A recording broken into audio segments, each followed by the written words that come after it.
अस्सलामुअलैकुम। आज આપણે બનાવીએ છીએ ગોબીના પરાઠા। ગોબીના પરાઠા એકદમ આપણી સેહત માટે સારા છે કારણ કે આપણે એમાં ઘઉંનો લોટ વાપરીએ છીએ અને ગોબી પણ આપણા હેલ્થ માટે બહુ સારું છે। તો ચાલો આપણે શરૂ કરીએ। આજે મારી પાસે છે અહીંયા અડધી કોબી જેને હું કાપી નાખીને જે વચમાંનું જે એનું બહુ કઠણ જે સ્ટેમ હોય છે એ હું ફેંકી દીધી, પછી એને હું ફૂડ પ્રોસેસરમાં ફાઇન રીતે પીલી નાખી અને આપણે અબાઉટ અડધી ચમચી વાપરશું કે 1 ચમચી લસણ આદું। આપણને નથી ખપતું કે બહુ સ્ટ્રોંગ લસણ આદુંનું એમાં સુગંધ આવે। એમાં 2 ચમચી આપણે નાખશું સ્પ્રિંગ અનિયન્સ ફ્રેશ। એમાં આપણે થોડીક કોથમીર જેને હું કાપી નાખી છું એ નાખશું સજાવવા માટે। અને અહીંયા છે મારી પાસે 1 ચમચી આમચૂર પાવડર, અડધી ચમચી જીરું પાવડર, 1 ચમચી લેમન પેપર પાવડર। હવે જો તમારી પાસે લેમન પેપર ના હોય તો તમે લીંબુ નાખી શકો છો, તમે લીંબુના ફૂલ નાખી શકો છો ને પછી એની અંદર કાળી મરી પણ નાખજો। ને અહીંયા છે મારી પાસે કાશ્મીરી પાવડર, ચીલી પાવડર જે આપણે અડધીથી 1 ચમચી નાખશું। હવે એને નિમક નાખશું એને સ્વાદ દેવા માટે। ને પછી જ્યારે જે વસ્તુ આપણી આ અંદરની વસ્તુ આપણે વઘારશું તો એમાં આપણે 1 ચમચી ઓલિવ ઓઇલ વાપરશું। હવે જો તમને વધારે તીખું બનાવવું હોય તો તમે એની અંદર વધારે મરચું નાખજો, તમે લીલા મરચાં પણ કાપીને એની અંદર નાખી શકો છો જો તમને ખપે તો। હવે પરાઠા માટે આપણા પાસે અહીંયા 2 કપ ઘઉંનો લોટ છે, એમાં આપણે 1 કપ પાણી નાખશું, 2 ચમચી ઓલિવ ઓઇલ નાખશું અને નિમક નાખશું આપણું સ્વાદ માટે। તો ચાલો આપણે શરૂ કરીએ। તમે જોશો કે હું અહીંયા ઓલિવ ઓઇલ લગભગ 1 ચમચો ઓલિવ ઓઇલ નાખી, આપણે એની અંદર અડધી ચમચી હળદર પણ નાખશું, હું ભૂલી ગઈ તમને બતાડતા હળદર। અને હવે આપણે એની અંદર આપણું લસણ આદું નાખશું, ને ઓલાય છે અડધી ચમચી મોર દેન ઇનફ થશે કારણ કે આપણે નથી ખપતું કે બહુ લસણ આદુની સુગંધ આવે, આપણને ખાલી ખબર છે કે ફાઇન એમાં સુગંધ આવે અને સેહત માટે પણ સારું હોય। આપણે આને ફાઇન રીતે તરાશે ફાઇન રીતે લસણ ને આદું ને પછી આપણે એની અંદર આપણે બીજી વસ્તુ નાખવાનું શરૂ કરશું।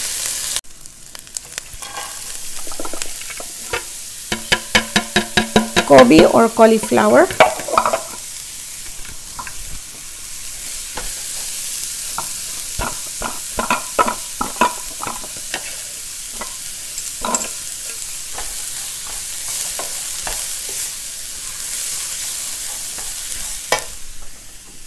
લીલી ડુંગળી or spring onions,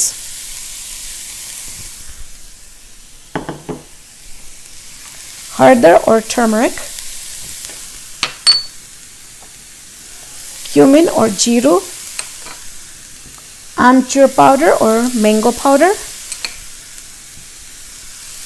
lemon pepper,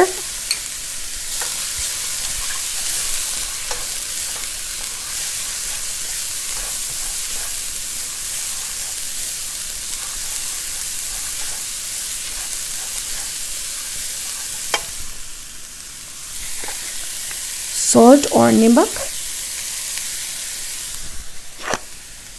Kashmiri chili powder.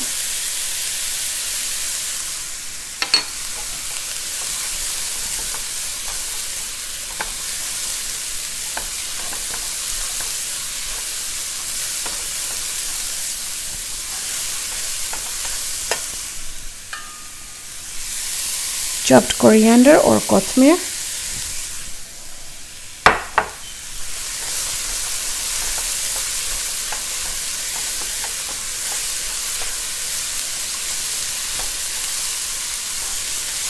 તો હવે તમે જોશો કે આપણે બધું મસાલા અંદર નાખી દીધા છે। આપણે ચૂલો ઓફ કરી નાખશું। હમણાં તમે એને સ્વાદમાં જોજો કે કેવી રીતે એનો સ્વાદ છે અને જો તમને એમ લાગે નિમક ઓછું છે કે લીંબુ ઓછું છે તો તમે અંદર નાખજો। તો આપણો મસાલો અહીંયા તૈયાર છે। હવે આપણે શું કરશું કે આપણે આપણું લોટનું મિક્સચર શરૂ કરશું ને આપણું પરાઠાનું લોટ બાંધશું, ત્યાર સુધી આપણે ખોબરશું કે આ ફાઇન રીતે ઠરી જાય।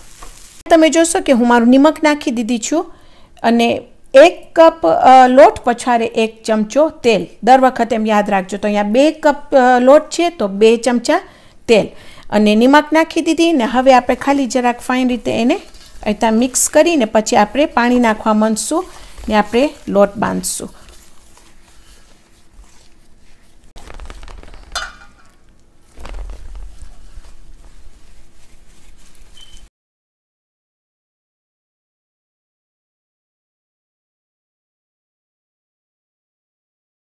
તમે જોશો કે આપણું લોટ અહીંયા ફાઇન રીતે બંધાઈ ગયું છે, પણ હું એને ગુંદીશ અબાઉટ 5 મિનિટ માટે.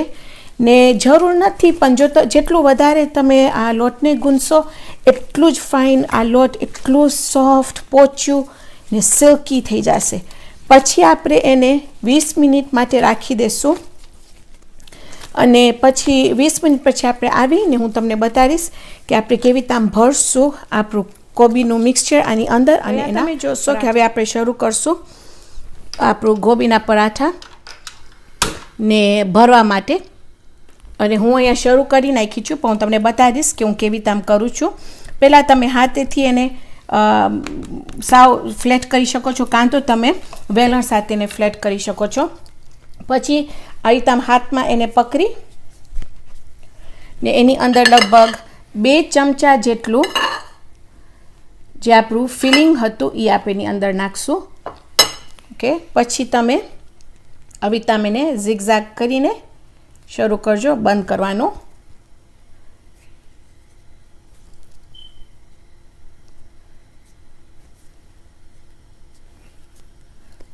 મેક શ્યોર કરજો કે બરાબર ફાઇન રીતે બંધ થઈ ગયું હોય. પછી એને આસ્તે તમારી હથેળી સાથે એને એકદમ જરાક મોટું કરજો. પછી આપણે આના ઉપર થોડુંક લોટ નાખશું અને આ પરાઠા થોડાક નાના જો તમે કરો તો બેટર છે. તમે જેટલું મોટું કરશો એટલું બીક છે કે કદાચ તૂટી જશે, કાં તો અંદરનું જે આપણું જે ભૈરા છે એ બહાર નીકળી જશે. પણ બિલકુલ તમારા ઉપર છે. હું તમને બતાવીશ કે હું બહુ નાના નથી એને કરી, પણ એકચ્યુઅલી રોટલીના સાઇઝની કરી છું.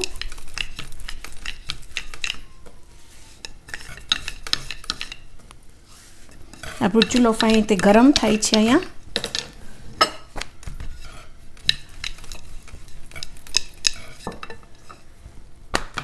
આ એક વસ્તુ બહુ જ ફાઇન છે કે જો તમે સફરમાં જતા હો તો તમે આ વસ્તુ પણ લઈ જઈ શકો છો. એકદમ એનો સ્વાદ એટલું ફાઇન થાય છે, એટલું જ કે તમને એમ લાગે કે એમાં તમે કોબીનું શાક અને રોટલી ખાઓ છો, પણ એકચ્યુઅલી કે હાથમાં તમે ફાઇન રીતે એને પકડી શકો.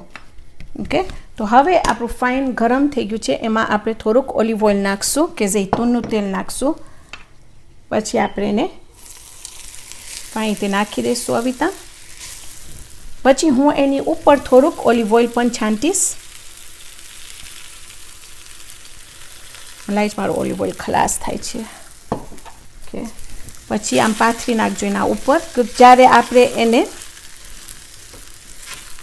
ટર્ન કરશું કે ઉથલાવશું ત્યારે નીચેનું ભાગ પણ ઓલિવ ઓઇલ સાથે ફાઇન રીતે પાકી જાય. હવે હમણાં તમે એને જરાય નહીં ફરાવજો, પણ તમે ચેક કરતા રહેજો કે નીચેનું ભાગમાં થોડુંક બ્રાઉન કલરના ચોકલેટી ડોટ્સ થઈ જવા જોઈએ. તો અહીંયા જે તમે જોશો તમારી ગોબીના પરાઠા તૈયાર છે અને તમે કાપશો તો અવિતામ લાગશે આમ એકદમ ફાઇન પરોઠા થયા છે. અને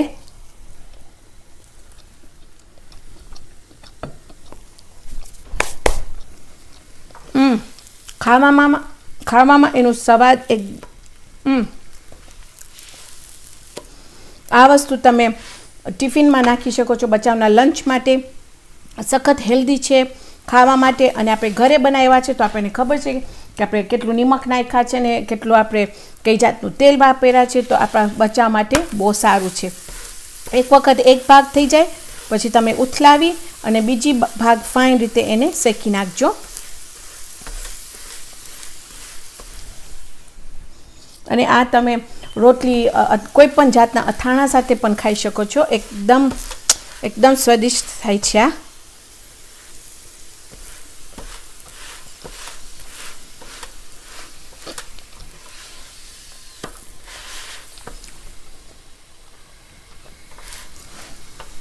નીચે ચેક કર્યા રાખજો કે ફાઇન રીતે નીચે પણ શેકાઈ ગયું છે તો શું નીચે પણ બળી ના જાય.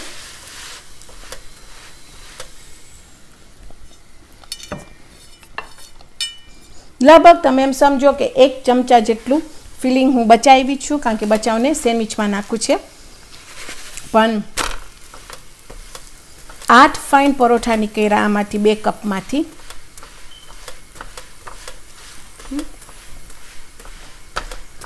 તો આજે આપણે આપણું ગોબીના પરાઠા બનાવ્યા છે. ઇન્શાલ્લાહ આવતી વખતે આપણે બીજી જબરદસ્ત રેસીપી બનાવશું. તો ત્યાર સુધી ખુદા હાફિઝ.